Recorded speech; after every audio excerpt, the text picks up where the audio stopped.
This is the ultimate war on women, Mr. Speaker. If we don't allow women to be born, we cannot talk about any other rights. You talk about a war on women. This is a war on ethics. Woe to you if you vote against this bill. You see, this is part of the war on women. Wow. The record is shameful and it's clear. Instead of divisive attacks on a woman's right to choose, we should unite behind policies that prevent unintended pregnancies in the first place. And that's just a small taste of the debate raging on Capitol Hill right now over a controversial abortion bill introduced by Arizona Congressman Trent Franks that would fine or imprison anyone who, quote, performs an abortion knowing that such abortion is sought based on the sex or gender of the child. A vote on the bill is expected today around 2 p.m. Eastern. Originally, this bill included a provision on race-based abortions. It was thrown out after a heated debate. Opponents objected to its original name, the Susan B. Anthony and Frederick Douglass Non-Discrimination Act. Now it's called the Prenatal Non-Discrimination Act. Joining me from Capitol Hill is Texas Congresswoman Sheila Jackson Lee. Congresswoman, it's good to have you here this morning. And groups that track this sort of thing say evidence of abortions based on the predicted sex of the fetus, they're limited, they're also inconclusive. So why do you think Republicans are bringing this bill up now?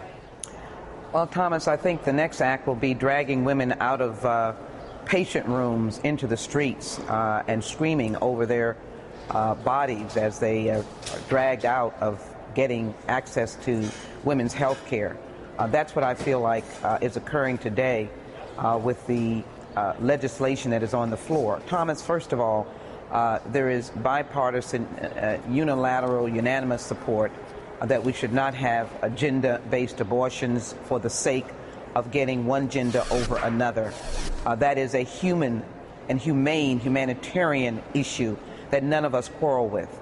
Prenda, of course, starting out by being the Susan B. Anthony and Frederick Douglass, already provocative in trying to racially profile. This bill is a direct intrusion into the relationship between patient and physician. We realize that there is a suggestion that cultures around the world do this. But in order to change those cultures, this legislation will not work. What you really need is an affirmation of the value of women.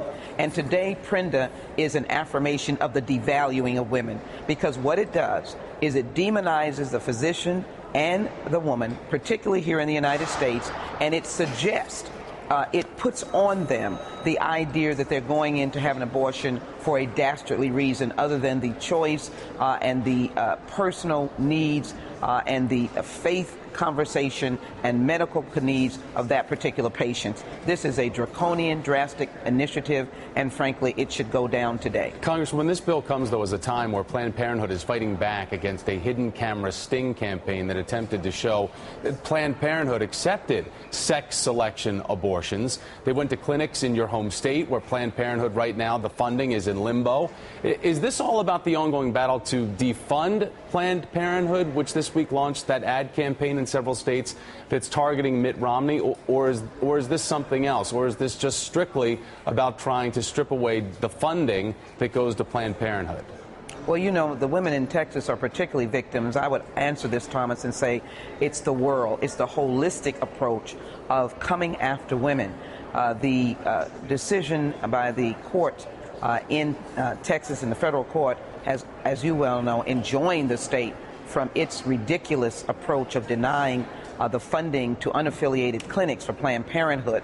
Planned Parenthood is, of course, fighting for its life, but it is an institution that has served women for years. So I think it is a combination of the whole global approach in the United States by the Republicans to go after women and to bring up this heinous bill, which, as I said, I have been an advocate in opposing forced abortions in China.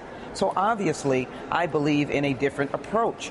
But I cannot in any way find in this bill any legitimacy by criminalizing, incarcerating doctors. We're going back to the days of coat hangers. That's what they want to do. They want to criminalize doctors because what that says is, how do you know that a doctor is engaged in helping a woman abort because of the particular gender of the fetus? And so the only way you do that is you get into the minds of those. So I would just simply say to you, the bill should go down. We need to reinforce the value of women, educate people about the value of girls and boys, and join in with the human family and stop condemning a woman's right to choose. Stop having this war on women. Congresswoman Sheila Jackson Lee, thank you for your time this morning. I appreciate it. Thank you for having me. Absolutely.